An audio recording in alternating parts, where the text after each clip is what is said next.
Okay, hello everyone, and welcome to our live discussion asking who feeds us, brought to you by Farmer Radio and hosted by myself, Lizzie Rivera. We're here to get behind the scenes of Farmerama's new podcast series, which launched on Sunday and is available now. Personally, I find it an incredibly uplifting listen and something to give us all a little bit of hope and brightness. If you've ever doubted that one person can make a difference, this is the podcast and the event to prove you wrong. Now, tonight's conversation is going to center around one of the themes that became core to the podcast, and it's been highlighted by the pandemic, and it's also been important in the agricultural bill discussions. And that's the idea of dignity in food. Before we do start, just a tiny bit of housekeeping. This call is being recorded and it will be shared afterwards. Guests, you are muted, but you can ask questions in the Q&A box, and we would love for you to do so. So without further ado, I'm excited to introduce to you our panel of guest speakers. We have Abby Rose, co-producer of Who Feeds Us and co-founder of the award-winning Farmerama Radio. Rosie Gray, baker and founder of Reviving Food in Scotland. Mohsen Hassanin, farmer and halal slaughterman from Abrahams in Wales.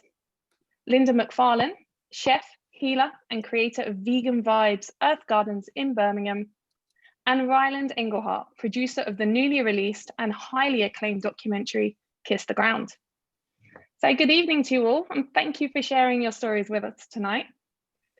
I think a really great way to kick off and introduce ourselves would be for each of you to sum up what dignity in food means to you. And Rosie, I'll come to you first because you're top of my screen. Hello, dignity. Oh, sorry. What? Sorry, Rosie. One quick question. Also, everyone listening, we'd love to hear your thoughts, and I almost forgot to say this. So can you please also share your ideas in the Q&A box on this? Because we want to collect the responses to share. Thank you. Sorry, Rosie, dignity. Cool, right. Hello. Dignity, what does dignity in food mean to me? It's about respect throughout the whole system, like starting with the soil. Today I've actually particularly been thinking about worms as well, birds, crops, and then obviously through all the people involved as well. So the farmers, millers, bakers, and all the scientists and crop researchers and everything else, everybody that's involved, to then me where I'm at baking, to then the customers. And to have dignity for all of that, it's just like, I think it's about a way of thinking and how and why we do what it is we do. But then I have a wee rant about this is to do with shall I go into my rant now, Lizzie? Yeah. Yeah, go for it. That quickly is about basically just the sheer insult of the insult of providing cheap food, being like, you can't afford to buy this more expensive stuff that's actually nourishing the soil and people's health, whereas we're providing this cheap, poor quality stuff. So there you go, have that. Instead of actually, food poverty is a problem, but it's because of poverty. And that's an issue that needs to be sorted out. And to have dignity throughout the system, we need to change that. That system needs to be resolved in some way as well. And dignity through this is about treating everybody fairly and also the worms fairly. Yes, definitely. The end of my answer there. Yeah. Brilliant. And Linda. The worms is compost.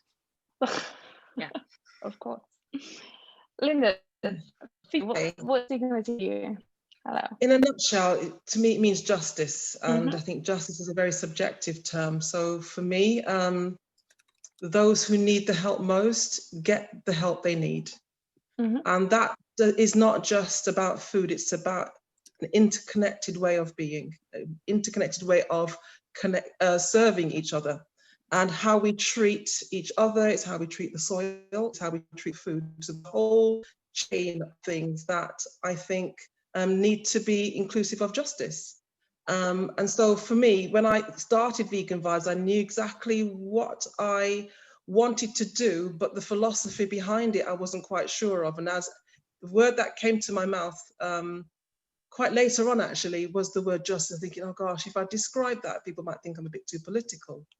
But politics is just about having ideas. It's about communicating those ideas. So I've gone back full circle and said, actually, I'm going to go with my gut, and Vegan Vibes equals justice.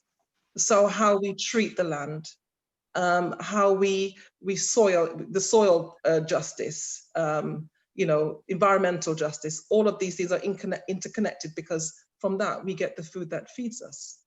Yeah, and one of the things that I really learned from being in the gardens is the universe really is based on abundance and not shortage.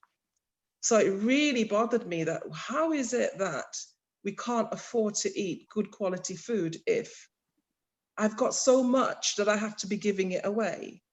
So there is there's a mental shackling of the way we treat food, as if it's in short supply when actually it's not.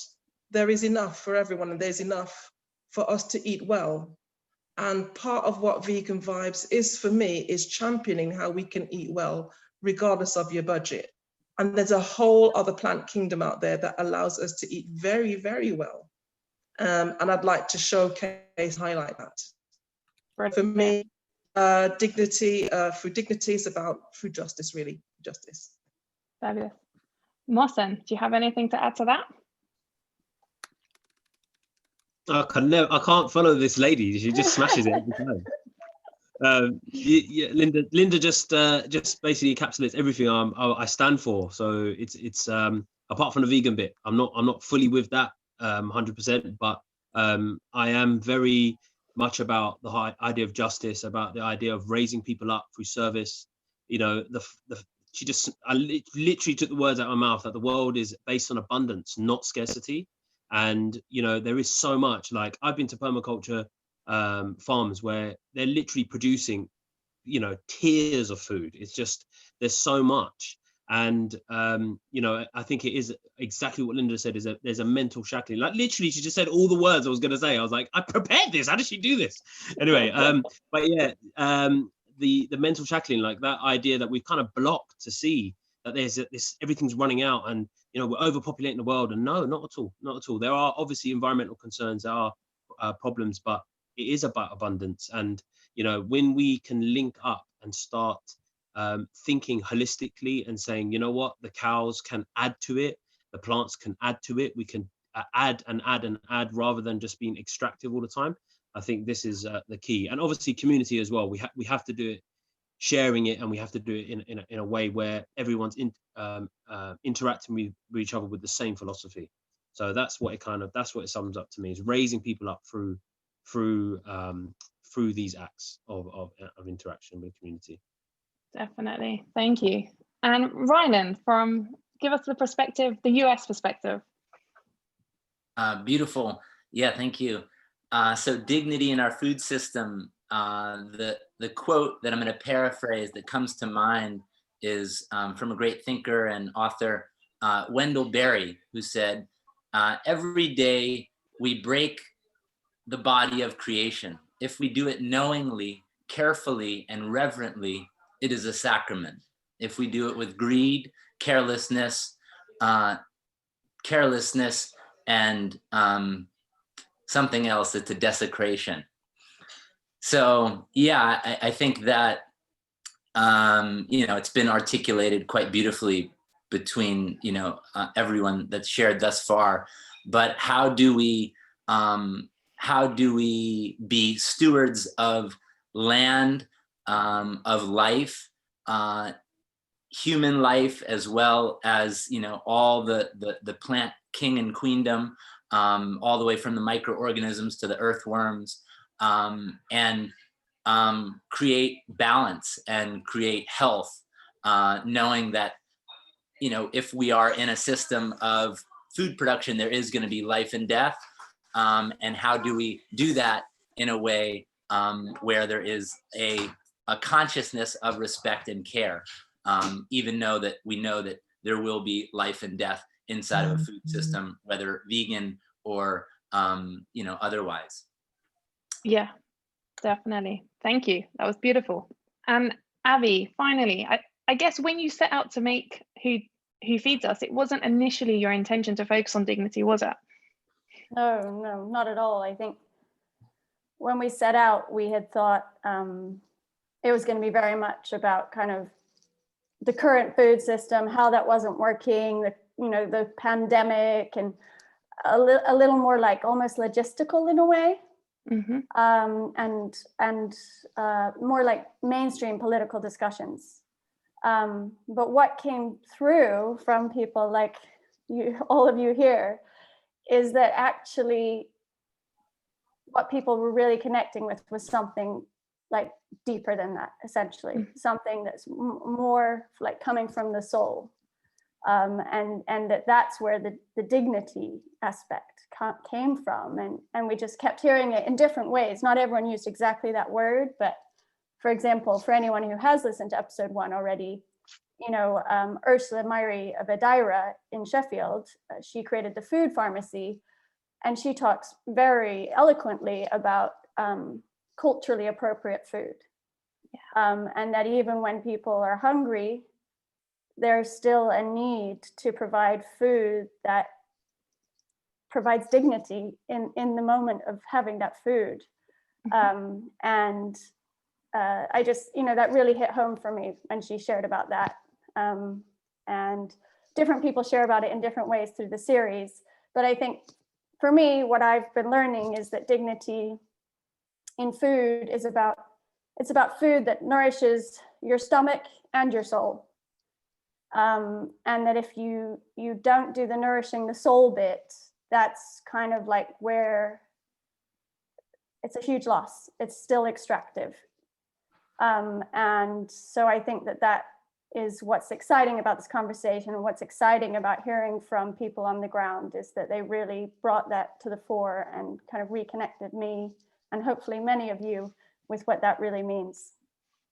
So yeah, it's sure. I guess it's recognizing food that allows you to recognize that you're worthy, and that everyone in your community is worthy, and that the land is worthy. It's like we're all valued here, and that you value others similarly. And I think, yeah, I'll leave it there.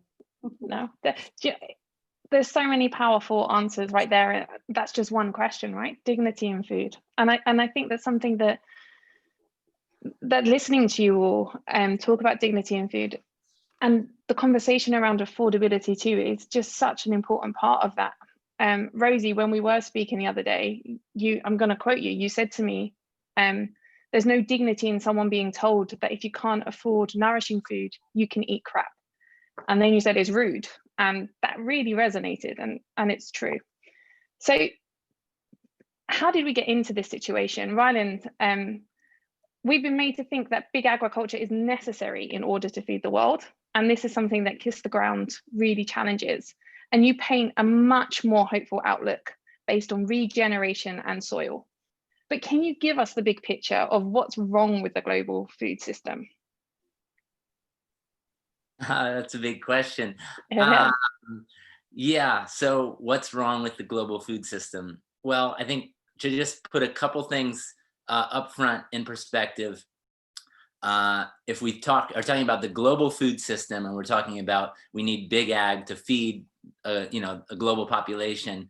Right now, I think the number is somewhere between 70 and 80% of the world is being fed most of their calories from smaller scale, subsistent and local regional farming.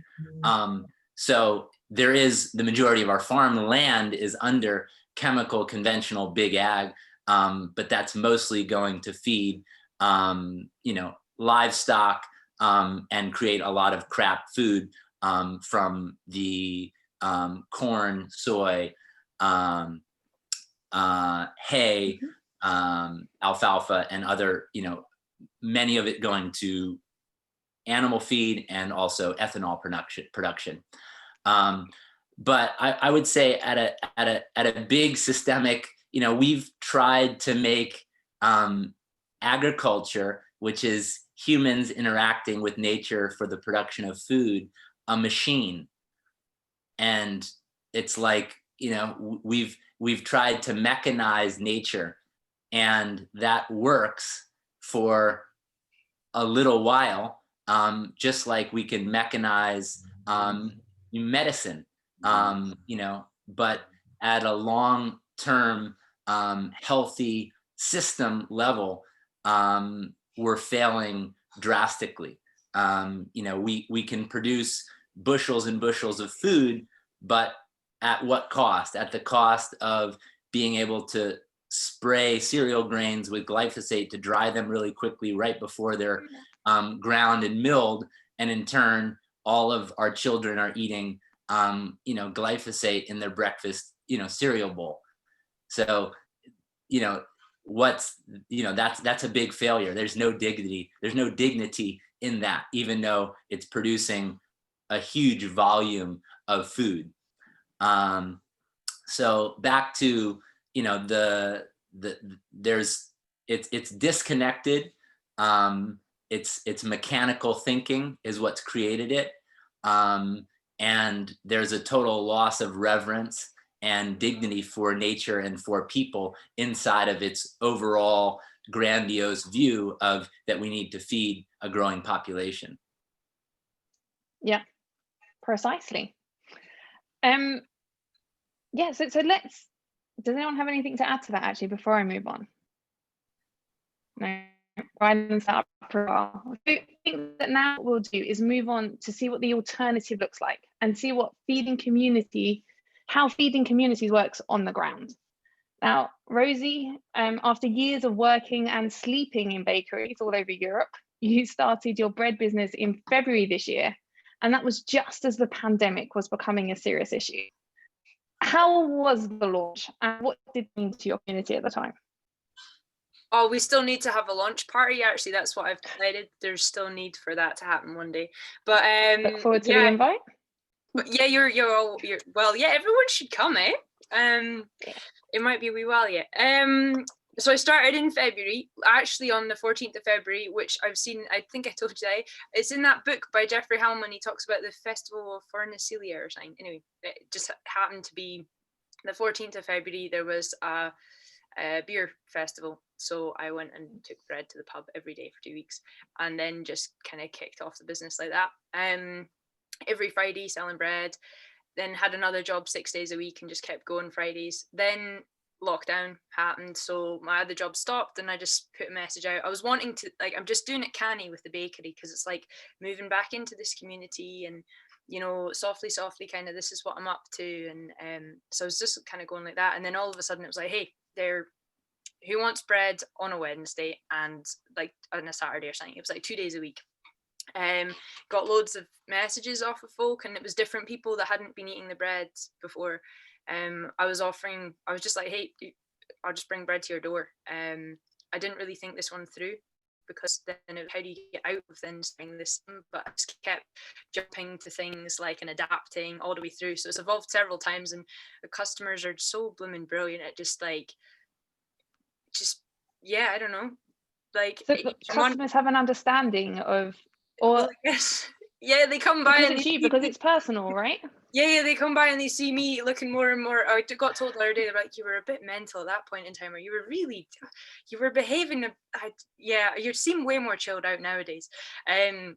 So yeah, it was just kind of jumping at things that were coming at me in all directions, and then just everyone's been so supportive. And every month I would be like, okay, cool, we're gonna do it this, because I couldn't plan so far ahead. It wasn't even like I could kind of plan for a week, but I just didn't know, everything was changing so quickly.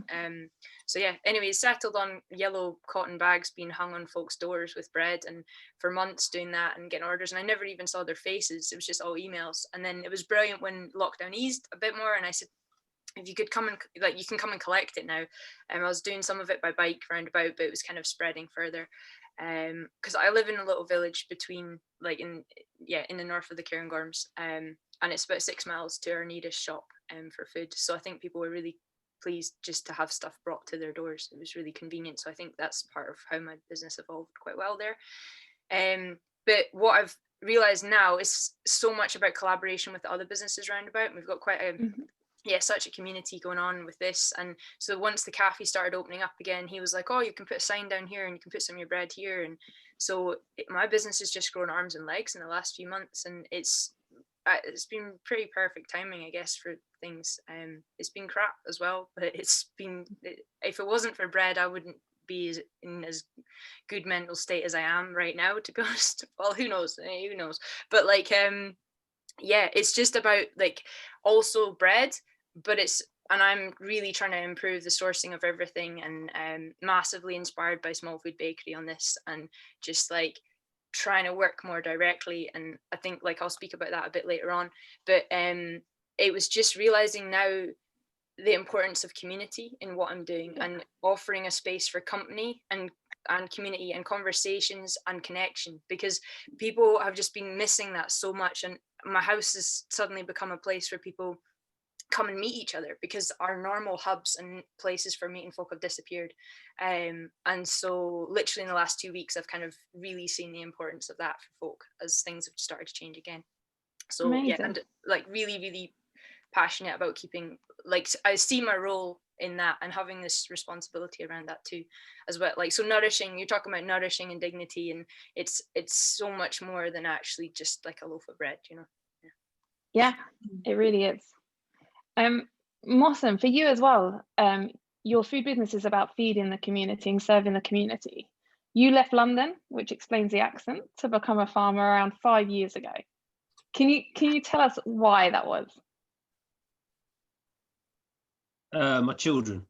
I was, my daughter was sitting at dinner table one day, and she said apples come from Tesco's, and I went to farmers markets and had that lifestyle already, and yet she still thought that. So I thought, this is a sign, and then things kind of moved on from there. But also I just I felt good food, I should be involved in the production of it to really understand it. If I'm going to work in the business, if I'm going to be selling meat, and if I'm going to be working around farmers and stuff like that, if I can take a step into it, the small holding level, not like 40 head of cattle or something, but just that kind of level, it will give me more reverence and more appreciation for the people that I'm interacting with. And that has paid dividends, because it's opened doors to people that we would never have really worked with. And we've got suppliers that we work with that completely share this philosophy. So yeah, it's been a journey of trying to really establish a purpose to myself life. And now we had baby twins here when we moved here. When was that? 15. So the twins were born 16, or 17. No, 17. Sorry. Just to clarify, they're 3 years old, not 17 years old. Yeah, that's it. And I'm running on with hammers, I think. When we were last talking, we started.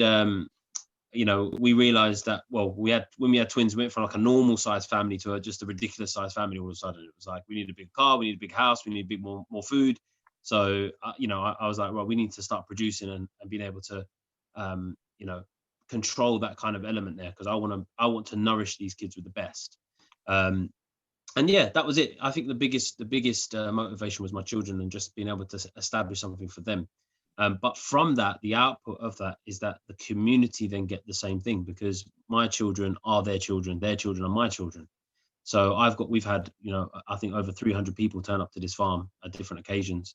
And they've walked away inspired. They felt they can change. They've done, things with their lives now. Some people have moved to Wales. Some people have moved to the countryside. Some people have left the country to go and live a more wholesome life away from the city hustle and bustle. And all of them are getting more connected to their food and nutrition. So I feel like having that and having it as a base and looking after my own home in that way has expanded out into my family, and I've been able to serve the community in that way as well. So that's kind of it's multi-dimensional there. Yeah, for sure. I mean, in so many ways, it's the dream, right? Living the good life, which but perhaps I know the reality is very different. Yes, but the good life can be also the hard life too. Yeah, for sure, she says. Okay, but for anyone that's not ready to make that step, Linda, you're actually creating space within the city for people, especially women of African descent, to grow food or to grow flowers, or just to come and read a book in a beautiful setting. For you, connecting with the earth is important for mental health, and as you said earlier, so eloquently, it's about justice as well as dignity. Can you explain a little bit about what you're doing and why? Why? Well, I'm an outdoor girl. I really feel constrained by 4 walls of a house. So I remember this for me has been an opportunity to get back to who I really am.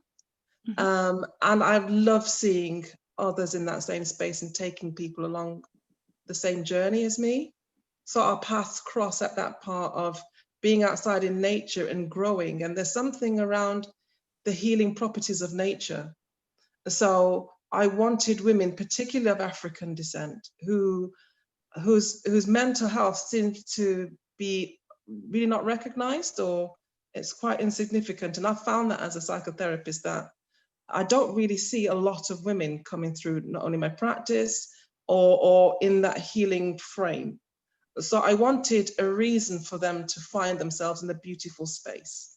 And the theme would be growing, and not necessarily growing food, but being in an arena where food is grown and flowers are grown, and having time and the space outside in nature to heal. And creating that, I think, was really important, because that's what I needed and I still need. And I love the capacity to share, and that's something that nature affords us, the ability to share. And also just a really great space for connection. I found that to be great for my mental health and for theirs also. So there's something really healing about being close to the land. And as a woman of African descent myself, I've really had an opportunity lately to connect back through my ancestry to see that I'm not doing anything out of the ordinary. I just happen to find myself in the UK, but really I'm doing what I sort of was here to do. And in that capacity, being stewards of the earth, helping others to see that this is actually our friend. We can work with her. You know, working against her is kind of detrimental. Let's work with her and see what we get. And so the healing and the growing and the mental health, it's all encompassing. And I love the journey that it's taken me on, but I'm taking others with me as well. Yeah, that's brilliant. So it's all about taking others with you, right? And again, Rosie, that's something that you're kind of doing on your project, where so you sell from is it a horse box, a yellow horse box, your bread? It's a converted Rice Richardson. If I said it's like a trailer, that kind of describes it more. It's about 1.5 meters wide by 3.5 meters long. I took it for a drive today just to check the wheels are round. So it left the village for the day. But yeah. Excellent. And it came back in one piece. Again. They were concerned. They said, "Oh, you're going to sell bread and Aviemore?" I said, no, I just need to make sure the wheels are still round, and then it's back again. Okay, glad to hear it. And as part of your so in your horse box, let's just call it that, trailer, bakery, let's call it a micro bakery, you are working on a project to take a photo of absolutely everyone who's involved in the food chain for the bread, right? So from where you're getting the flour from, the seeds, and even the salt.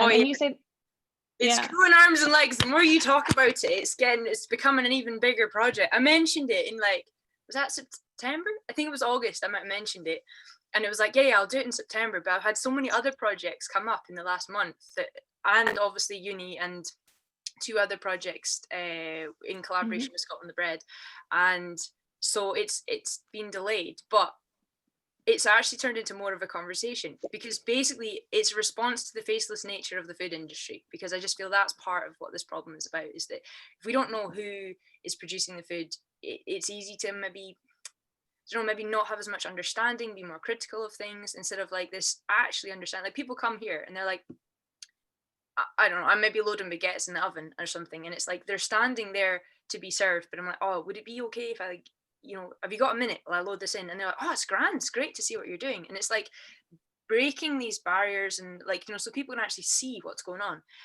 So then I was like, oh, well, it'd be great if someone said to me, oh, is it just you? And I was like, well, yeah. And then the next day I was like, no, it's not me. It's all these microbes, and then all the farmers and millers and everyone before it comes to me, and all delivery drivers and things too. And I was like, oh, but they're not represented here. So what if I had photos of all their faces? So I could go and be like, hey guys, can you send me photos? Which is, I did at one point be like, hey, it'd be great to have some photos. But I've decided that that's such a fast way, and it's focusing on the outcome more than the actual process. And so it's now turned into the purpose of it is to build relationships. So, and the way that it is with the lockdown and stuff, it's like, it's going to take so much more time, but that's not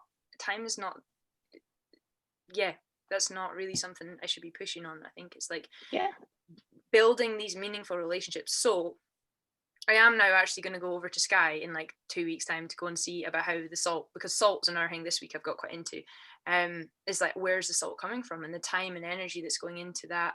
And it's been dried through pools of seawater, through pools with polytunnels, and blooming, it's cold and wet over there, you know, like how much like time is it going to take to get these magical little crystals from the sea?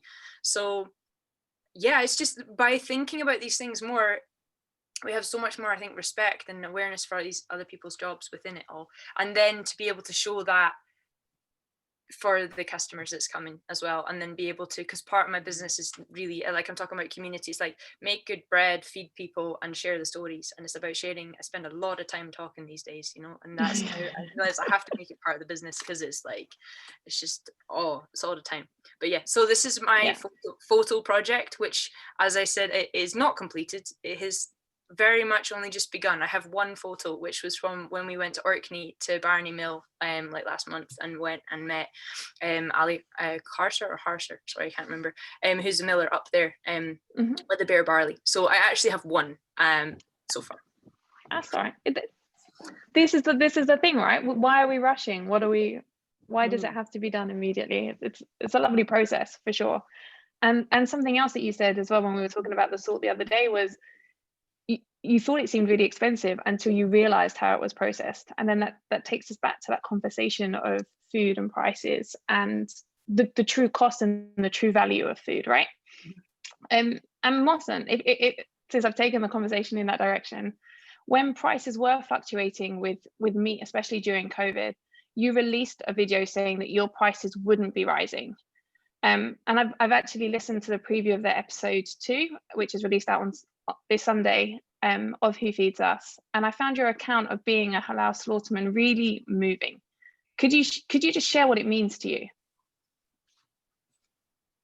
It's reverence in its highest form, because you're taking a life, and you're responsible for doing it properly. And I actually, you know, it's something that every time, no matter how much I do it, every time it has an effect on the soul. And I'm very, very conscious of that. So I'll make sure I don't slaughter all the time, because I think it would have a psychological effect on me. There have been times where I've been in a slaughterhouse for a long periods of time, and it does have a psychological effect on me. So I think one of the most important things is to have that connection. Like Rosie was just talking about the face of the people that's working. It's very similar to the face of the animals that you're dealing with. It's to know them. I slaughtered an animal on farm here, and I've never been more emotional, I think, ever in my life about anything. It was just it just hit me so hard, because even though she was the most annoying animal out of all of the animals, we connected in a way. And yeah, it's the ultimate expression of gratitude to do it properly, because if it's done badly, you've taken advantage of that animal, and if it's done well, then that animal's put to death very quickly. So you know, and then obviously every single part of that animal is then consumed. That makes it the next part. So my kids know the name of the animal that they're eating. It was part of the goal of being here. But yeah, just to add something about that whole COVID thing that you mentioned about not raising the prices. People were raising the prices everywhere. We had extortionate like shops around the way.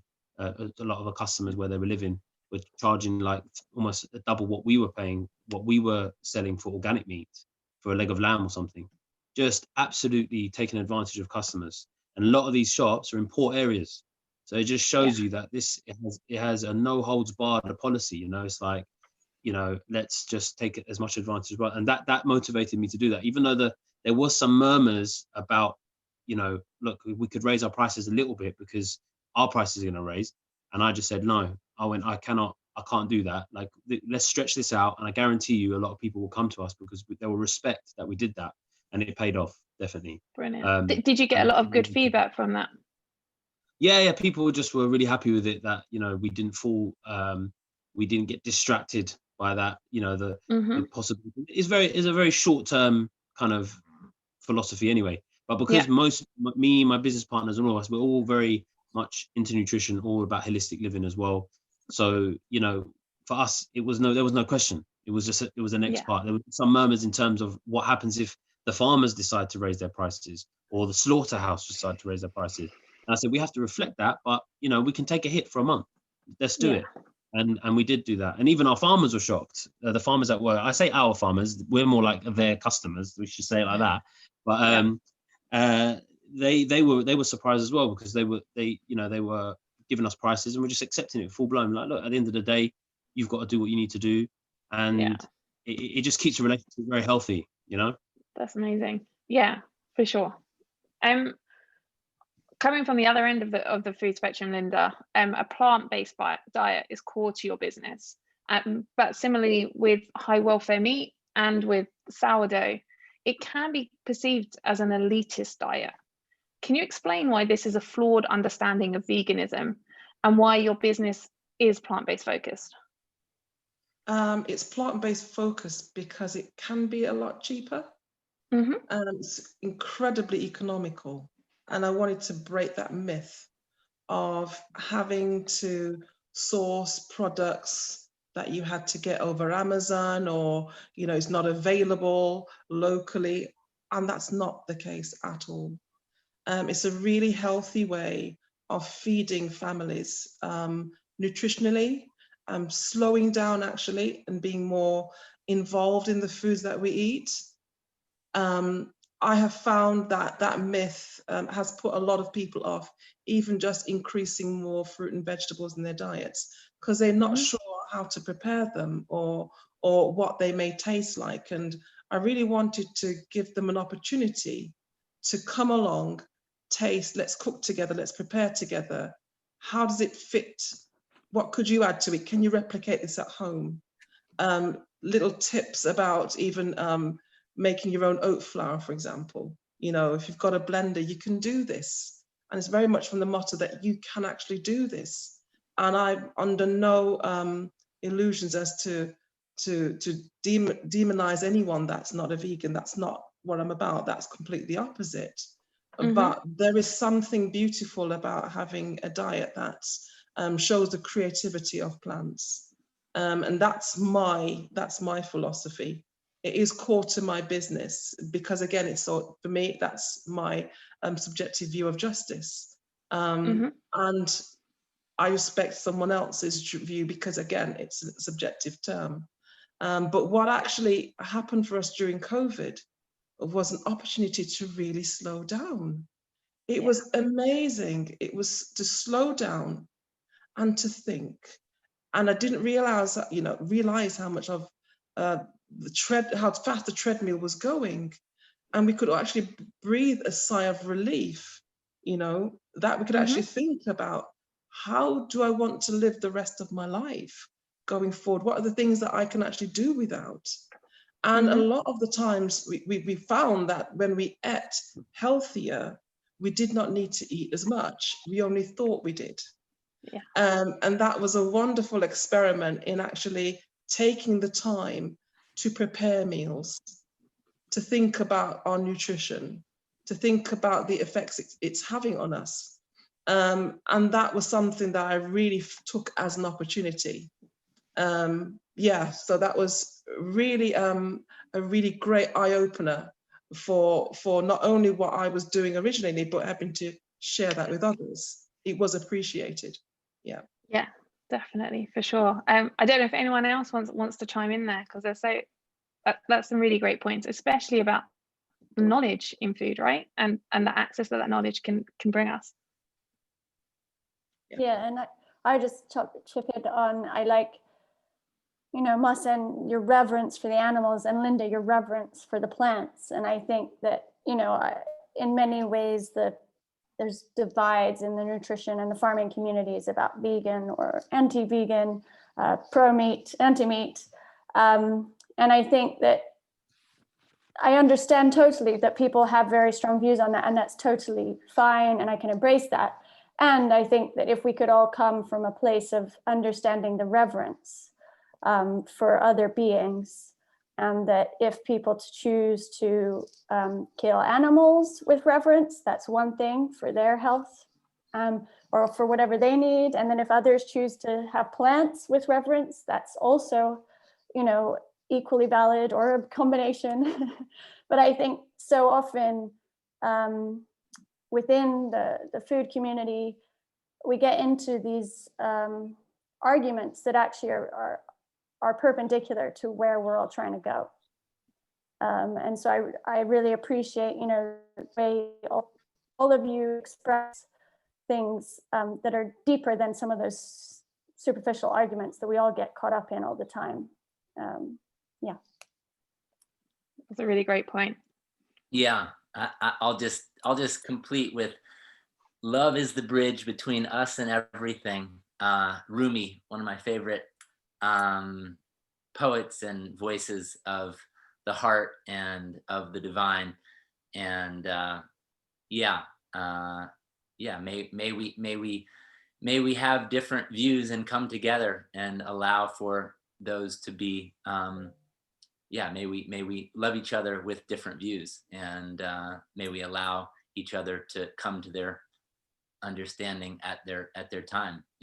I've run vegan restaurants for the last 15 years, and then we started farming, and we started raising animals because we found through how we wanted to create the healthiest ecosystem, we needed some animals on the grassland to maintain soil health. And so that led to a deeper knowledge after 10 years of pretty fanatical veganism and being kind of in my dogma. And now I eat mostly a plant-based diet, but I understand the role of animals in ecosystem function and how nature has always had animals, plants, living and dying to create a cycle of balance. And agriculture at its best could mimic and reflect that cycle. Yeah, sure. If only more meat producing facilities, farms, factories, whatever we want to call them, were like that, right? So now let's move on to some audience questions, if that's okay. And I'm just going to read this straight out from the screen. So whoever feels like they can answer, please just raise your hand and you'll get to go first. So Tess Burbridge says, would you say that we are too worried about getting things right the first time or being perfect? Should we be more open to learning from others and learning from our mistakes and not being held to account by our mistakes? We can always learn and do better, but it should be through support rather than judgment. Who would like to respond to that question? Doesn't have to be a perfect answer. I'll go. I'm reading a book called Black Box Thinking, and it talks a lot about the difference between industries that have an environment for learning from mistakes and an environment where you put mistakes under the rug. And that essentially, if you are in an environment where you put mistakes under the rug, it's like golfing in the dark. You never know what happens when you're swinging this, So I would say that we need to create industries and businesses and environments where making mistakes, there's a supportive nature. Actually, we used to have a funny thing within our restaurants, Cafe Gratitude. If you'd spill a drink on the floor, break a glass, you'd say, "Yay, I made a mistake!" And it was like a no shame zone. And then, the refinement was like, what did you learn? And what are you learning from that mistake? Because you can also avoid the learnings from mistakes, and then you essentially can create a confidence of swinging the golf club, but you actually don't learn if something is actually improving based on not looking at the results. So that's just my sort of perspective that I hope somewhat answers that question. Sure. It feels like it'd be a bit mean to ask any of you what's the biggest mistakes you've made so far, or maybe a small one that you've learned from. But we won't. I'm just Martin. Yes to everything. Saying yes to everything's a mistake. Yes. That's true. That's very true. Martin, what do you waved your hand? Yeah, just every day, man. It's just like mistakes every day, just continuously making mistakes. But the goal is not to repeat the same mistake. That's all.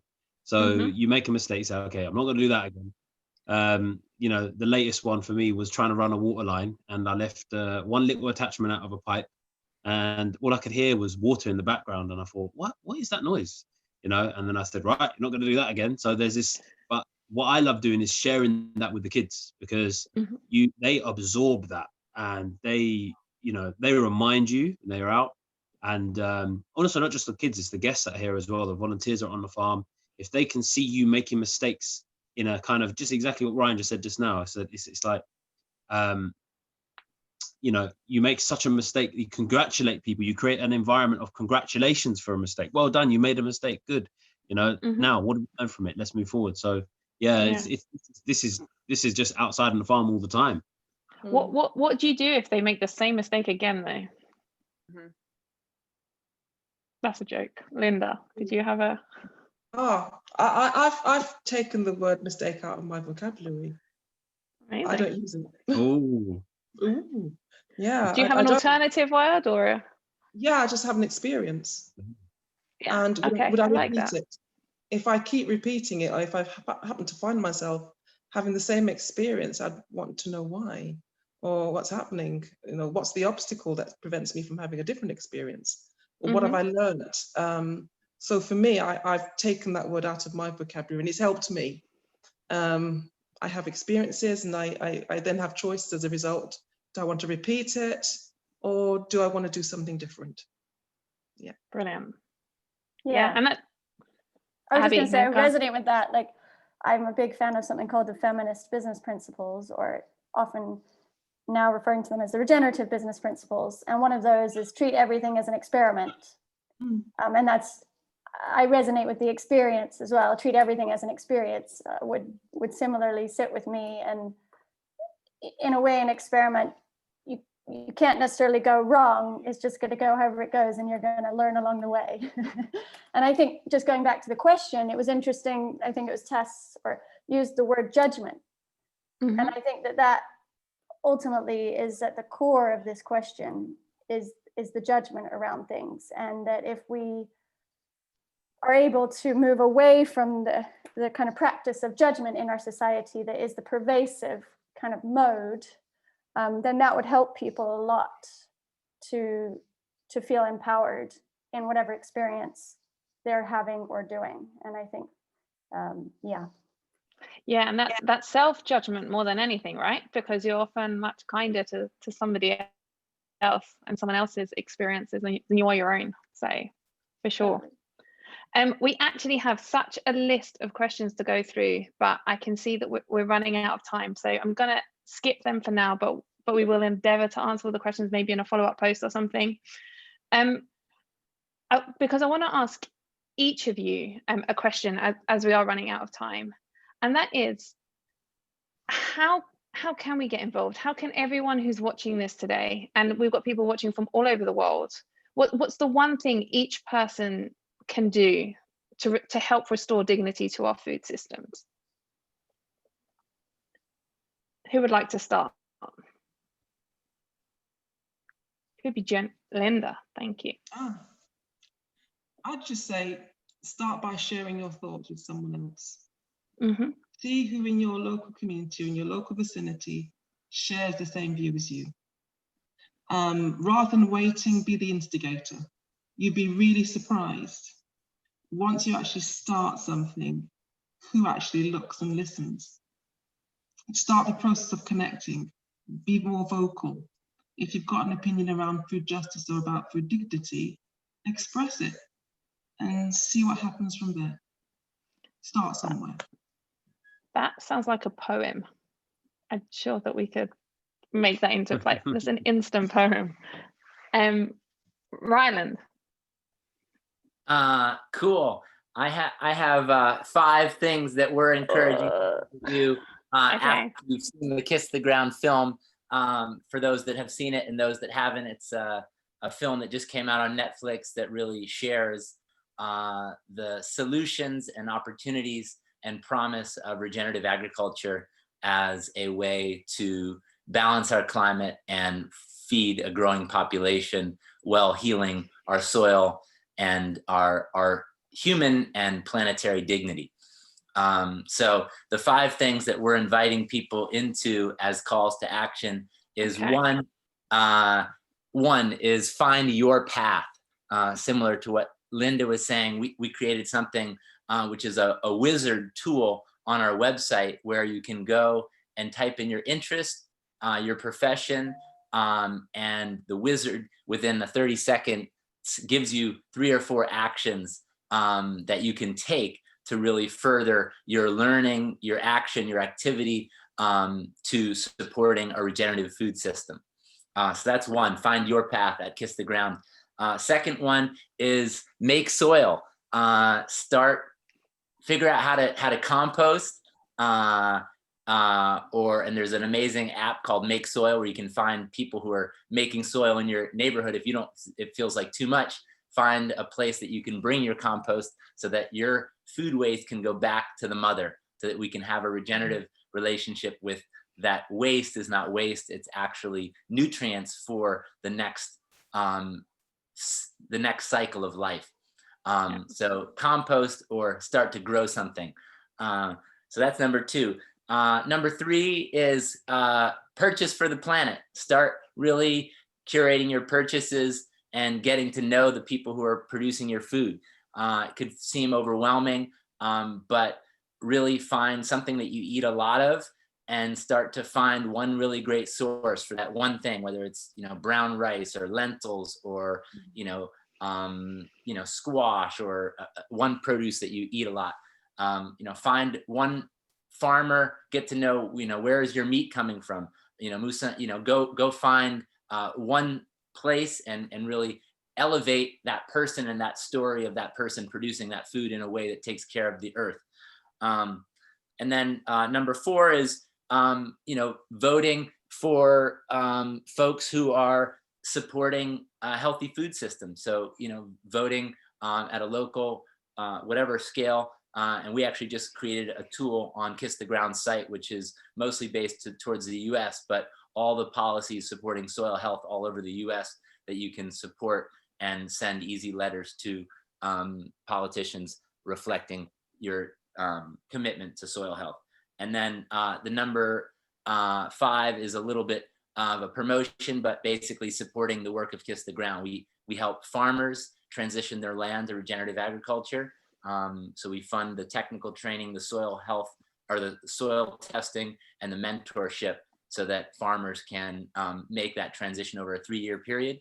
And we also have an amazing course that we just launched called the Soil Advocacy Training, which is a masterclass level course that trains you to be the voice and the messenger for regeneration and soil health.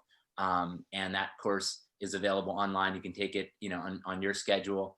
And it's there's a fee to it, but it also can be completely free if you can't afford it. We have scholarships for folks that want to, that would be a barrier. So those are our 5 things that we're inviting people to take action into. So that's brilliant. That's Thank you. And what you're doing in the US might actually be more relevant to us than you would think, bearing in mind the new news. Rosie.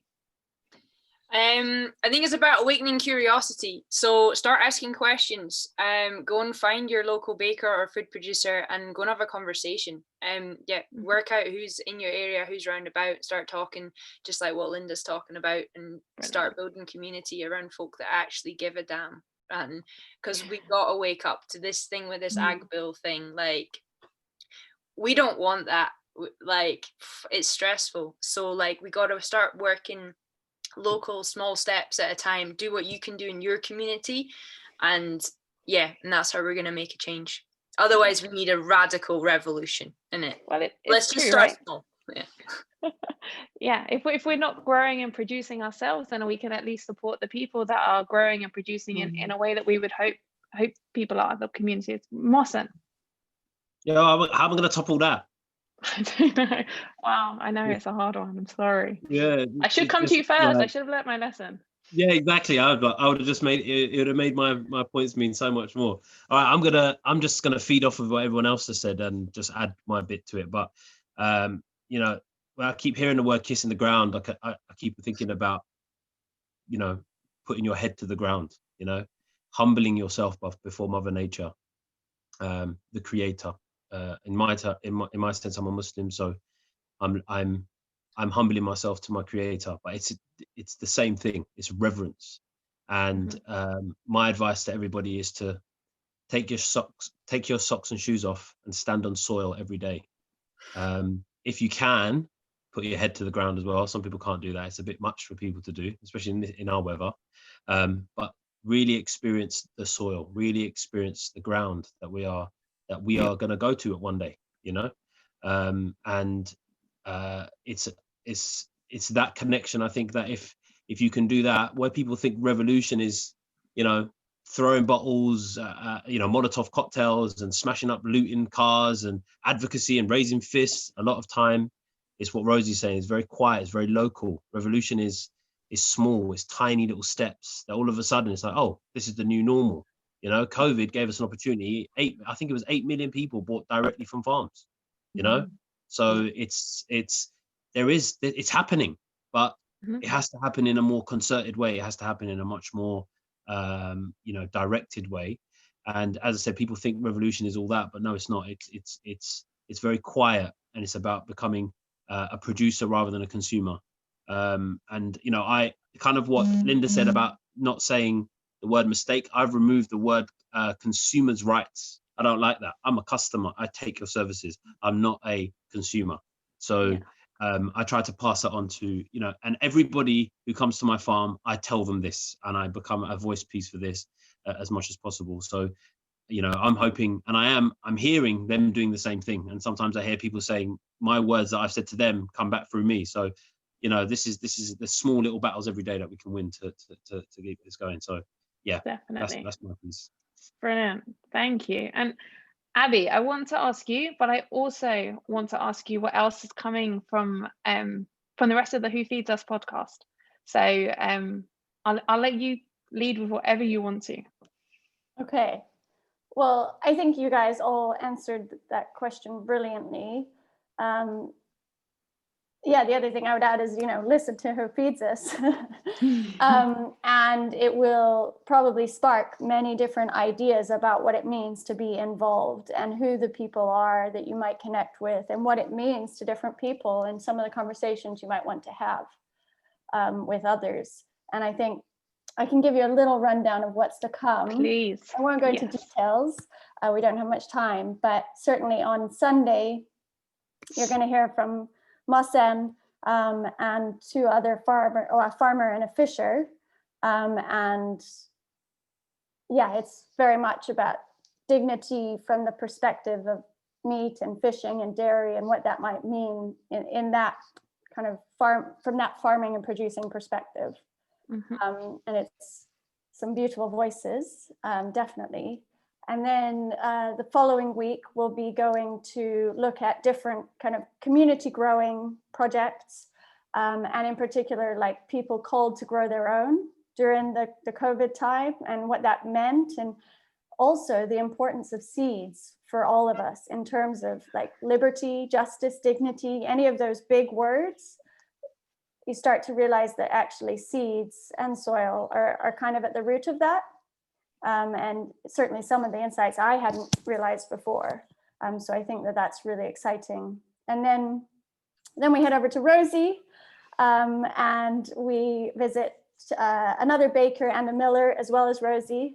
And I think they're, you know, one thing that's really amazing in that episode is how each of you became pillars of your community in the COVID crisis, just almost out of nowhere. And I think the responsibility of that, which is daunting almost, but also the beauty of it, and what the contribution that you could have. And then the following episode, we have Linda and two other voices, a